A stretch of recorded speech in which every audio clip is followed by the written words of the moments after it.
早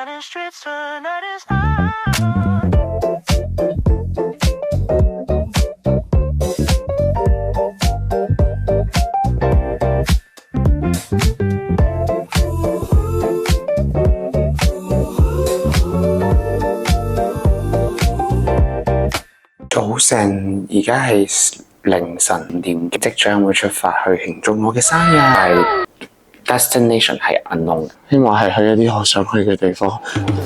深圳北站歡迎我。你睇下呢度咧，幾多人喺度瞓覺，咁就連嗰幾百蚊都慳埋啦。我見到而家係廣州南站，記住要做一隻豬仔，做得感恩嘅豬。希望我係住5星級嘅酒店。而家我哋係搭一等座，舒服啲咯。如果真係廣州嘅話，會有嘅感恩。A few moments later， 我哋而家已經過咗楊素站，去緊桂林北。呢程車其實搭咗3個幾鐘，而我係瞓足3個幾鐘。一出到呢個桂林北站嘅時候，已經感受到，哇！呢個真係大陸啦，2、3線城市嘅感覺，係我最中意嘅大陸嘅感覺。咁呢啲先可以食嗰啲田鼠啊！我哋落咗一個山卡拉嘅地方，我哋見到個售票處啦，領隊話搭11點半嘅船啦，應該係睇呢個漓江。我哋上咗呢架賊船，由呢桂林咧去搭翻去陽朔嘅。明明我哋啱啱就係經過陽朔1個半鐘頭，咁價值係215。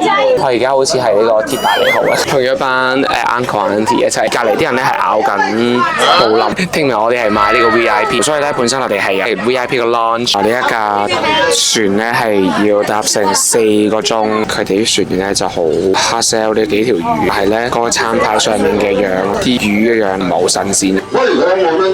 安全。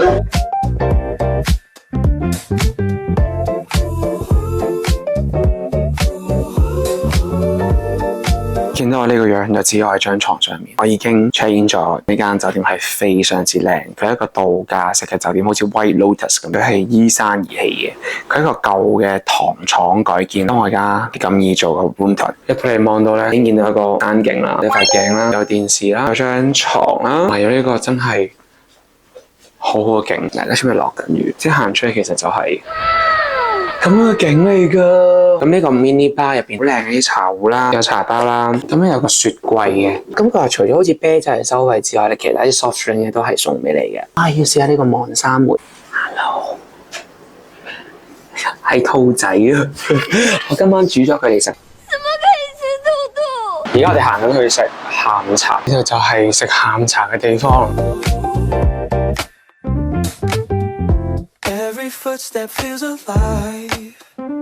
呢個係我哋酒店送嘅下午茶，都真係幾靚。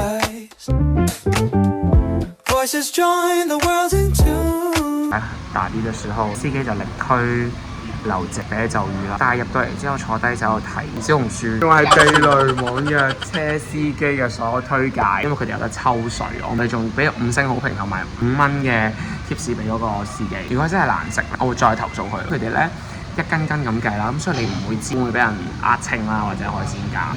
咁所以我哋就喺但係重點咪買咗個68一份草魚 ，at least 都試咗陣味。如果唔好食到算啦，唔緊要68啫，係咪？睇下陣係咪真係咁撚差？我哋嗌咗個螺同埋梨花炒蛋，呢個係連假力都食過。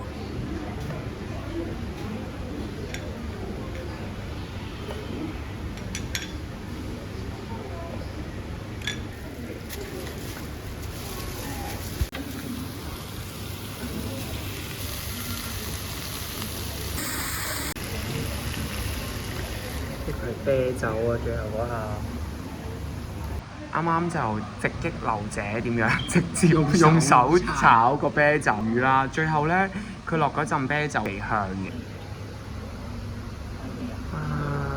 原來就食個螺頭就得㗎啦，嗰條腸入嗰啲全部冇食嘅，入邊全部都石仔定嘅沙嚟。其實我覺得我哋香港辣酒煮花螺好食啲咯。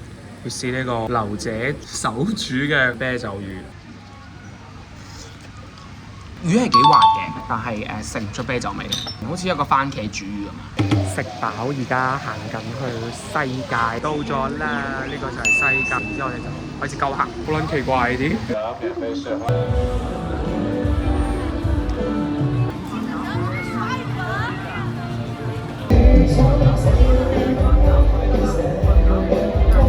我我哋咧就揀咗兩個30分鐘吧，好靚嗰啲，因為佢係一個地牢嚟嘅，即係好似去歐洲嘅地牢嘅感覺。咁呢個係 Welcome Drink 同埋 Welcome Dessert，又係呢個桂花糕啦。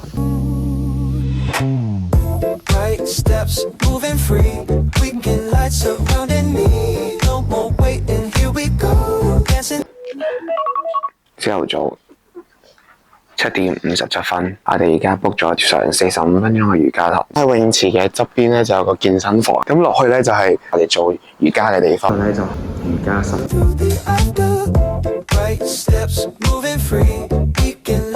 咁啱啱做45分鐘嘅瑜伽咧，出咗身汗。老師話佢自己50歲啦，但係睇唔出啦。咁而家就食早餐。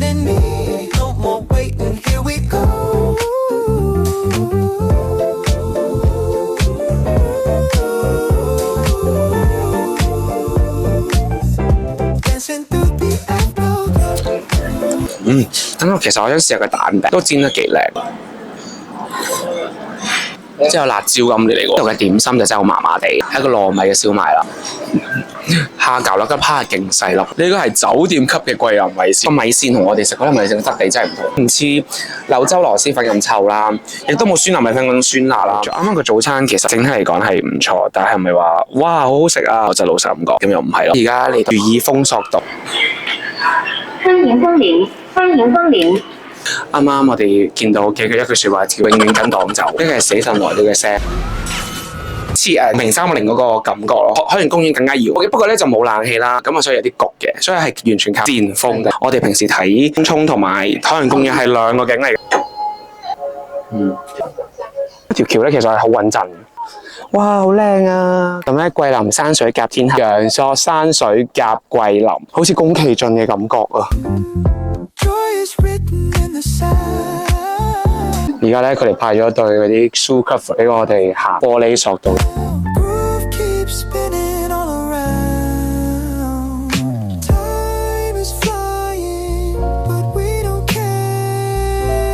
而家就搭車嚟咗紫岩，係未係去過嗰啲溶洞嘅，所以我唔知入邊係點。但係有陣時睇啲片咧，都幾 psychedelic 咯。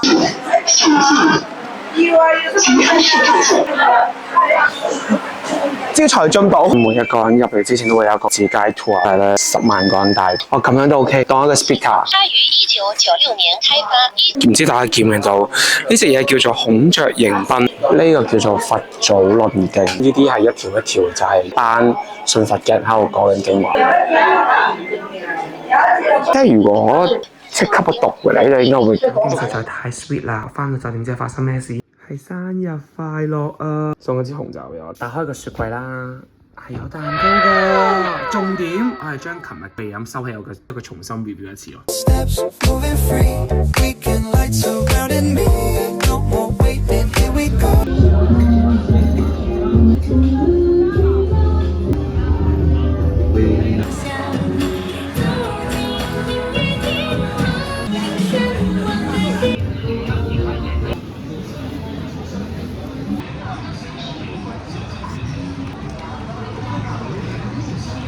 炸豆腐啊！我哋而家嚟試下重點評同小紅書都有推介嘅富妹米粉店。咁我嗌咗個鍋燒加叉燒雙拼。啱啱嗰隻鴨咧就變咗呢隻鴨腳啦。而家食完嘢咧，我哋就喺對街附近一個酒店上面嘅做按摩，即係環境幾乾淨。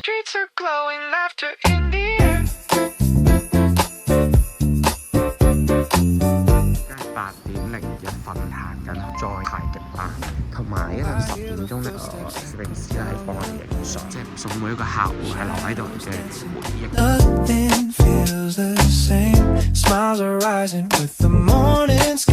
而家係幾多個標準搭頭咧？我哋有一個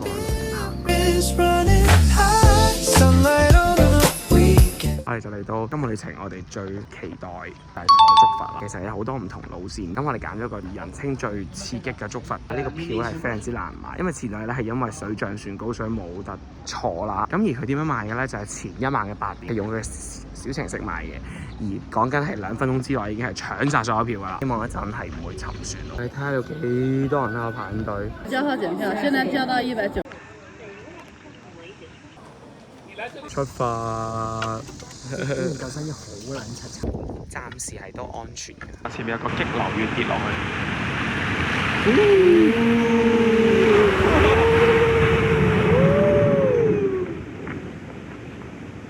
另一個視角俾人睇跌落嗰陣時會點？就係咁啦。其實佢落去嗰下冇離心力嘅。平民呢條線最出名就係而家我哋過呢條橋啦。佢睇下有幾高。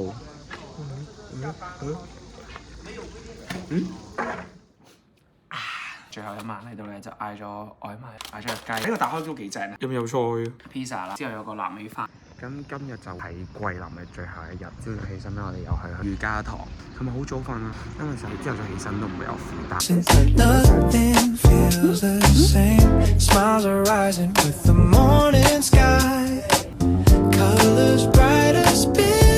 呢幾日咧，我哋喺度上堂嘅時候都遇到同一個小可愛。第一日上瑜伽堂嘅時候做唔到嘅時候，會講我教，根本甚至係遇到唔到瞓低咗。但我見到佢哋咁努力個樣，我係好感動。再咗個 tour 嚟介紹糖廠嘅歷史。姐就講咧，有個花就係佢哋嘅市花啦，中間有個鐘代表住要忠誠於毛澤東先生。我哋諗住玩呢個糖畫，咁我揀咗個海豚。